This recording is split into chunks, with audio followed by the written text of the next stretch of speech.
How many times have you found yourself saying that you have failed once again, that you simply are not good enough? How many times do we look at our own steps with shame, as if we are always stumbling, even when we try with all our might to move forward? And the worst part, we believe it. We deeply believe that we are incapable, that something in us is broken, defective, doomed to repeat the same mistakes. But is that true? Are we really failing, or are we sabotaging ourselves without even realizing it?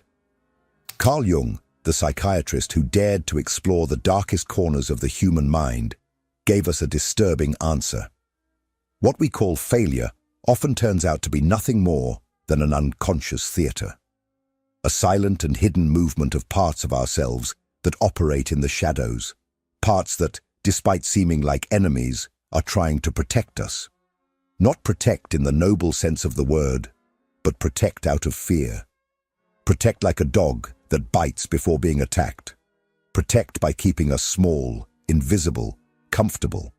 Because growing hurts. Because changing, standing out, taking up space, taking risks. All of this can be interpreted within our psyche as a threat. And here lies the most frightening point. These parts that sabotage us are not external. They are not our parents, our friends, our bosses, or society. They are aspects of ourselves. Internal voices that have been shaped throughout our lives in experiences that we may not even remember. Moments of rejection, shame, criticism, fear. Fragments from childhood, adolescence, silent traumas, expectations we couldn't meet. These voices still live within us, like hidden advisors that say, "Don't go. This is dangerous. They will laugh at you. You will fail again." And without realizing it, we start to act according to these commands. We begin to create delays, forget commitments, miss deadlines, enter relationships that sabotage us, or give up just when we are about to succeed. But why do we do this? Why do we betray ourselves in the most crucial moments? Jung believed that the human psyche is formed by an internal committee, an assembly of parts, some conscious, others completely unconscious. And not all of them want our evolution. Some prefer to keep things as they are, because change threatens the identity we have built to survive in the world. For these parts, success can mean exposure. Growth can mean loneliness. Shining can mean being hated. And so, they pull us back, like invisible anchors that operate through self-sabotage. We are not talking here about simple laziness or lack of focus. We are talking about a silent war waged within us, a war between what we aspire to become and what we have learned to be in order to feel safe. A battle between the expansion of consciousness and the regressive force of the shadow. And if we want to win this war, or better yet, transform it into reconciliation, we need to stop viewing our sabotaging behaviors as character flaws. We need to start seeing them as messages, as alerts, as symptoms of something much deeper happening in our psyche. Jung shows us that the way out is not to repress these parts, nor to pretend they don't exist. The way out is to listen to them. It is to understand what they fear. It is to dialogue with our internal saboteur, as one would talk to a wounded child who has only learned to protect itself by creating chaos. And that is exactly what we will explore in the next part. Who is this internal saboteur? How does it form? How does it act? And why, even with the best intentions, is it capable of destroying everything we have built? There is a part of us that does not appear in photos, that is not mentioned in conversations, and that many times we cannot even name. A silent, invisible part, but one that is present in almost all of our decisions, especially in those we cannot explain. Carl Jung called this part the shadow, and it is here that our internal saboteur resides. The shadow is not a poetic metaphor. It is real. It is an autonomous psychic system that carries everything we have been taught to repress, deny, or hide. It houses our fears, impulses, traumas, insecurities, painful memories, unacceptable desires, feelings of inadequacy. Everything that does not fit into the social image we have constructed of ourselves goes there. From a young age, we learn what is acceptable and what must be hidden. Don't cry. That's weakness. Don't complain. Be grateful. Don't think too highly of yourself. That's arrogance. And so we adjust. We build an acceptable self and, without realizing it, push entire parts of our psyche into the basement of the unconscious. But what is repressed does not disappear. On the contrary, it strengthens. It gains a life of its own. And that is where the danger lies. Because the shadow is not just a passive repository. It acts. It observes. It learns the language of our fears and begins to manipulate our lives from behind the curtains. When we are about to make a decision that would take us to a new level, a healthier relationship, a career opportunity, a life change, it is the shadow that whispers, "This is not for you. You will fail. You don't deserve it." And the worst part is that it expresses itself in our own inner voice. It speaks as if it were us. Jung warned us, the shadow is not malignant. It is primitive. It acts based on a single principle, survival. And for it, growth is a risk. Growth means stepping out of the known, facing the judgment of others, challenging old patterns. The shadow has learned that it is safer to stay small, invisible, complacent. That is why it activates sabotaging behaviors whenever it senses we are leaving the safety zone. Sometimes it paralyzes us with anxiety. Other times, it hands us over to chronic procrastination. And there are moments when it creates conflicts, ends relationships, implodes everything, just to bring us back to the state where it feels in control. If we observe ourselves honestly, we will see the traces of the shadow everywhere. In the decisions we postpone for no apparent reason, in the projects we abandon halfway, in the opportunities we let slip by, in the toxic patterns we repeat, even swearing that this time will be different. Each of these movements is often a clear sign that the internal saboteur has taken command. But here is the most important part. The shadow only has power over us when it remains unconscious. This is what Jung meant when he said that, until you make the unconscious conscious, it will direct your life, and you will call it fate. When we do not see this force within us, we come to believe that we are victims of luck, misfortune, the world, or ourselves. But when we recognize the existence of the saboteur, we begin to understand that it is, in fact, a forgotten part of us, crying out for integration. However, recognizing is not enough. We need to understand what exactly this part fears. Why does it associate our success with pain, rejection, abandonment? What experiences shape this belief? What unconscious narratives fuel the sabotage? And that is exactly what we will explore in the next part. If this content is making sense to you, click the subscribe button and subscribe to the channel. Thank you for your support. It is hard to accept, but there is a cruel paradox within us. A part of our psyche, while desiring evolution, is terrified of transformation. It wants us to be happy, but deeply fears the price that may come with it.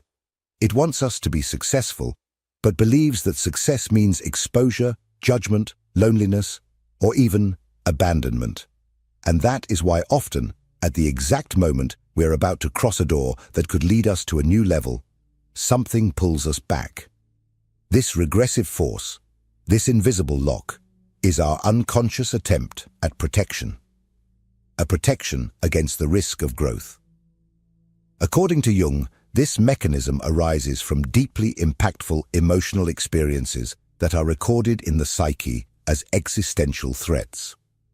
We are not talking about logical and conscious memories, but about emotional impressions, often formed in childhood, that create lasting associations between change and pain. Imagine, for example, a child who learned that whenever they tried to stand out, they were criticized. Whenever they expressed their ideas, they were ignored. Whenever they showed joy or self-confidence, someone would come and make them feel ashamed. This child grows up with an unconscious code. Being authentic is dangerous. Showing who I am attracts rejection. It's better not to draw attention. And this code continues to operate, even when we are adults, even when the context has completely changed. The issue is that our unconscious does not operate on rational logic. It operates on emotional associations. If, at some point in the past, standing out meant pain, it will continue to protect us from that at all costs. Even if today, that is exactly what we desire. Thus, whenever we are about to expose ourselves, whether starting a new project, entering a relationship, changing careers, or embracing our true identity, the unconscious triggers its alarms, and the shadow comes into play to sabotage the process, but not as an enemy, as a guardian. A wounded guardian, yes, but one that believes it is protecting us from the worst. This is the paradox. The same part that destroys us also thinks it is saving us. Sabotage is not an attack. It is a poorly calibrated attempt at protection. Our psyche has learned that the pain of rejection is worse than the pain of stagnation, that the fear of failure is more tolerable than the fear of facing others' expectations, that living half-heartedly is less risky than living fully. And so we remain trapped in cycles, dreaming big, but walking in circles, starting, but never finishing, wanting, but always finding invisible justifications to postpone. And there is something even deeper here. This sabotaging part has no name. It is a hidden fragment of our identity, formed by layers of pain, shame, fear, and conditioning. It does not want to see us unhappy. It wants to keep us safe. And that is exactly why fighting against it does not work. Every time we try to defeat the saboteur with willpower, we end up reinforcing the resistance. Because for the shadow, being defeated is the same as being hurt again. The true way out is not war, it is dialogue. And that is where Jung offers us a powerful key: active imagination. A therapeutic technique where, instead of repressing the shadow, we sit face to face with it. We listen, we observe its messages, we give language to what was once just a symptom. When we do this, something changes. The shadow ceases to be an enemy and begins to reveal its purpose. It starts to collaborate. It begins, finally, to integrate. But before reaching integration, we need to recognize the symptoms. We need to learn to identify how, when, and why the shadow comes into action. We need to decipher the codes of self-sabotage in our daily lives, from the limiting thoughts to the seemingly irrational behaviors that take us away from our goals.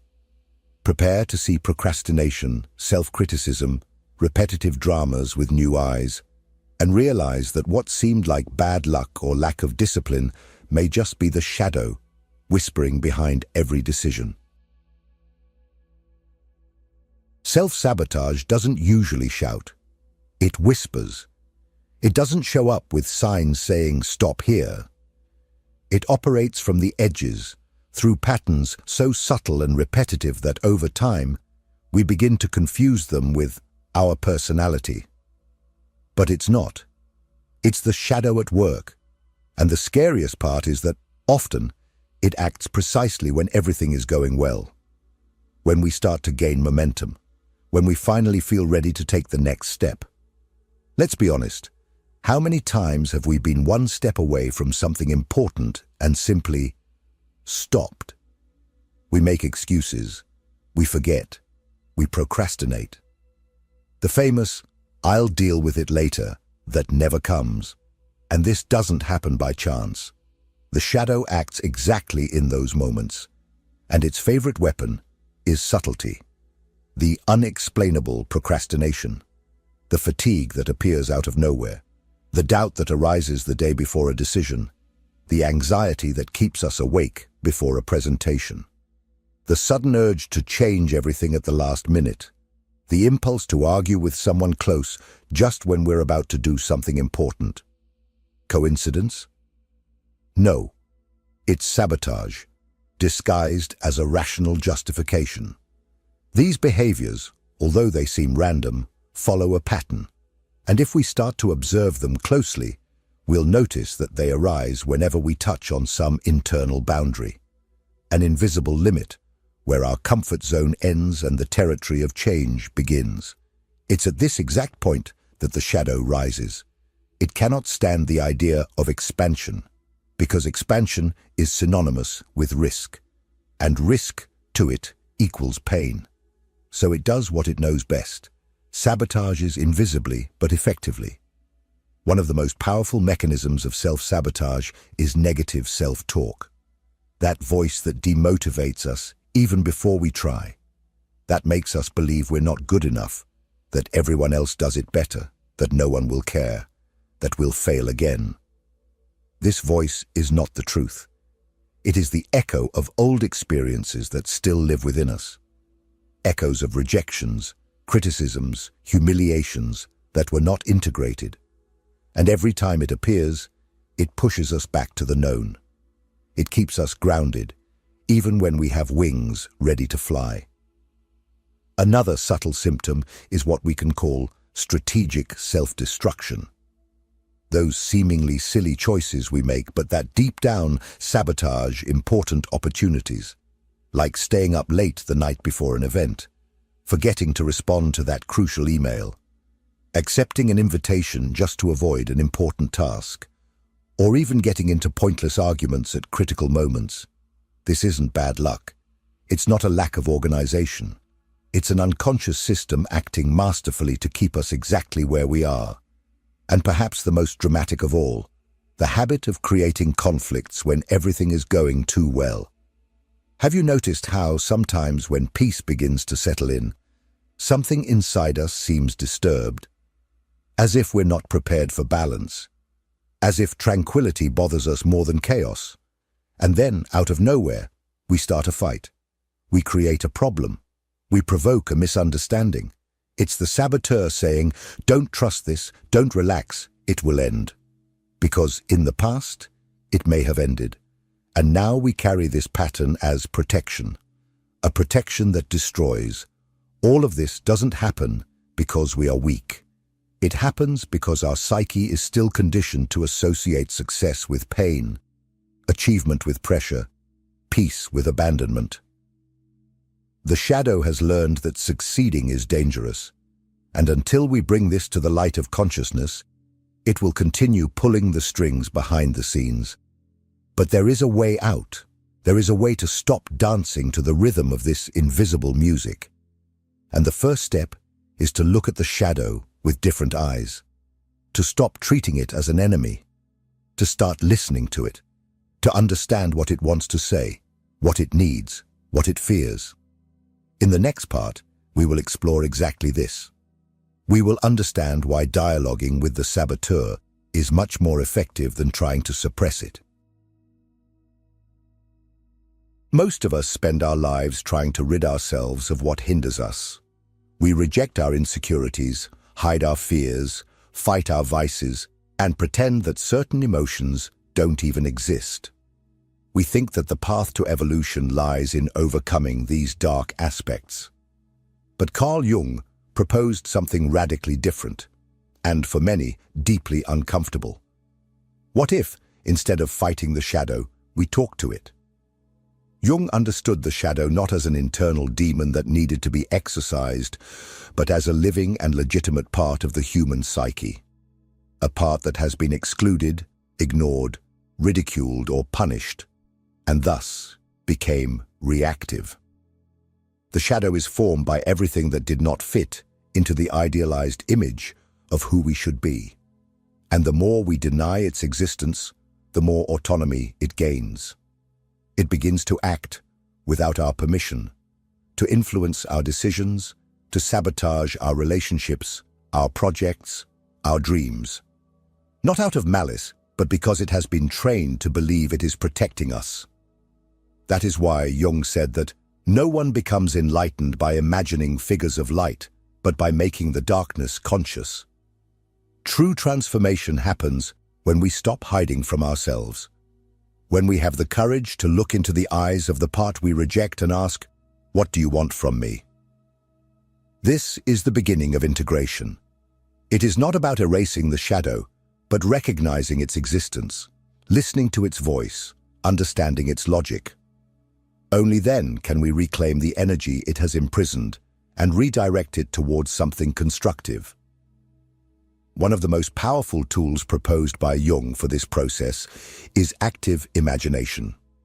Unlike traditional meditation, where we seek to empty the mind, active imagination invites us to dive into the chaos of the unconscious. The technique consists of entering a state of receptivity and allowing images, voices, characters, or symbols to arise spontaneously, as in dreams, and then consciously interacting with them, not as an observer, but as a participant, as someone who converses with their own shadow. This symbolic dialogue allows us to finally give form to what haunts us. The shadow ceases to be a chaotic force and becomes an internal interlocutor. We can, for example, imagine that we are face to face with that part of us that procrastinates, sabotages relationships, explodes with anger, or shrinks in fear. And by interacting with it, we discover that its motivation, most of the time, is legitimate. It wants to keep us safe. It just continues to operate with the parameters of the past. It still sees us as that vulnerable, unprepared, frightened child. And it is in this moment of deep listening that a new relationship can begin to form, a relationship of integration, no longer of war. The integration of the shadow, as Jung understood, is a slow, deep, and often painful process. It requires courage to see in ourselves what we most hate in others. It requires maturity to recognize that our greatest internal enemies only exist because they have been left alone for too long. But above all, it requires responsibility, because once we see, we can no longer pretend we didn't. Once we listen, we can no longer silence it forcefully. By integrating the shadow, we regain vitality. Many people report, after this process, a profound sense of relief, as if they had stopped carrying an invisible weight. Others discover talents, desires, and potentials that were buried by repression. And most importantly, the cycle of self-sabotage begins to unravel. Because now, that part that once pulled us back starts to walk alongside us. But the work doesn't stop there. After integrating the shadow, a new question arises. What to do with all this energy that was once used to sabotage us? How can we transform fear into fuel, pain into learning, insecurity into creative impulse? This is what we will explore in the next part. If what you're hearing resonates with you, you'll find real value in my ebooks. Beyond the Shadow breaks down Jung's core ideas, while Dialogues with the Unconscious gives you a 30-day path to apply them in your life. Both are linked in the pinned comment. Few people realize this, but within every destructive emotion lies an immense amount of vital energy. Anger, fear, insecurity, jealousy, shame, all these feelings we avoid and often attribute to our weakness are not, in essence, negative. They are merely raw. They are unrefined energy, pulsing within us, waiting for direction. And once we stop repressing this energy and begin to understand it, we can redirect it with an almost explosive power. This is what Jung meant when he said, "Where there is fear, there is power." You see, everything that sabotages us has, behind it, a distorted positive intention. Procrastination, for example, may just be a symptom of an unconscious fear of failure, or of succeeding and not being able to meet expectations. Perfectionism can be an attempt to protect oneself from criticism. Chronic indecision, an unconscious way to avoid rejection. And all these internal strategies, despite limiting us, have something in common. They try to protect us from a pain we have felt before. And that is why, if we can transform this energy into awareness, it can become a creative force. But how is this possible in practice? The answer lies in integration. When we do the work of looking at the shadow, listening to its motives and understanding its roots, something extraordinary happens. The energy that was once used to sabotage us reorganizes.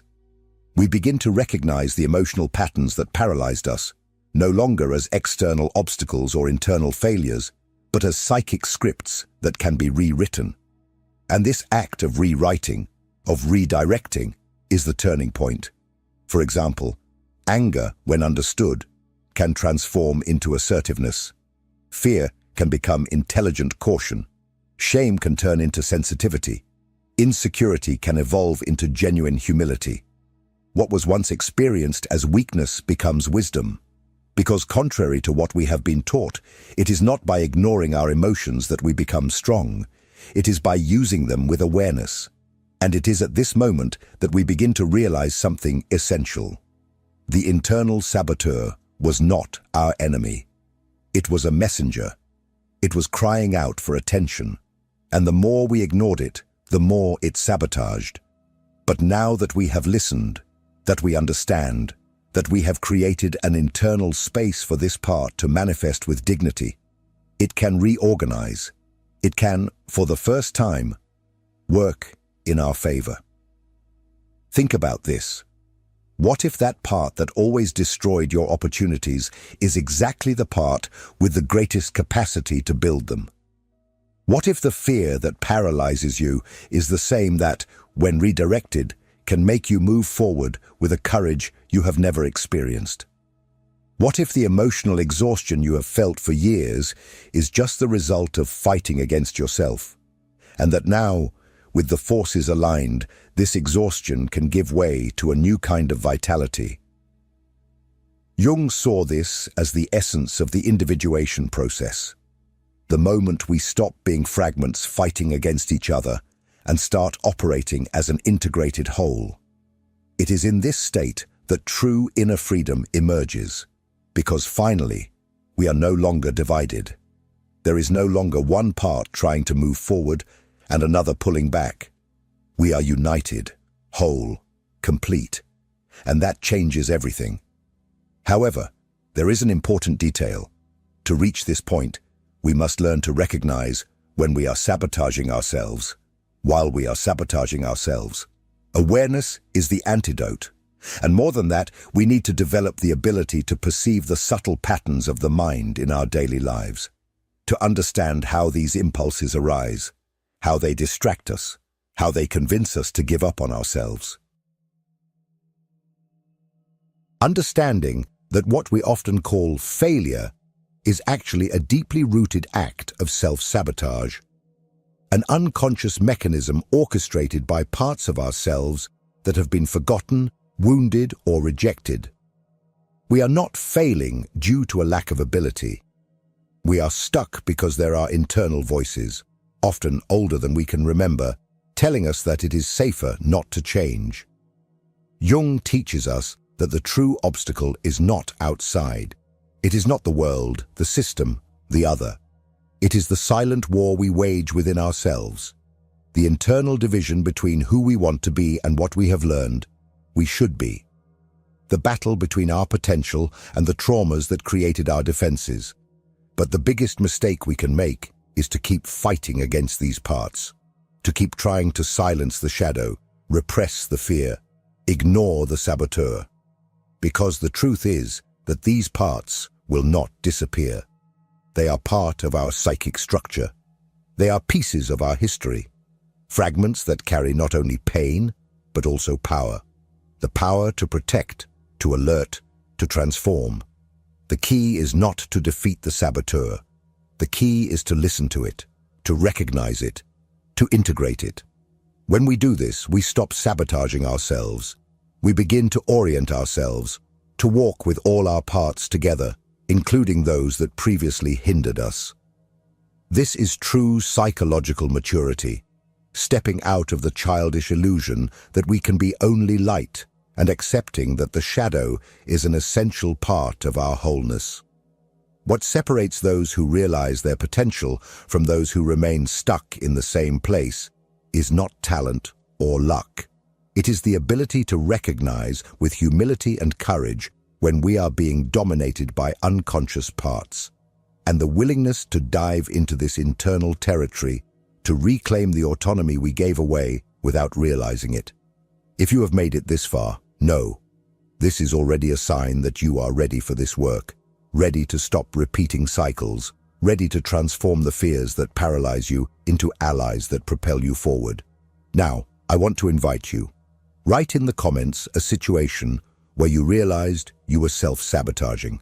It can be something recent, something old. The simple act of recognition is already part of the integration process. When we verbalize, we begin to transform and continue this journey. The next video is the natural continuation of this process. It is also important. I'll see you there.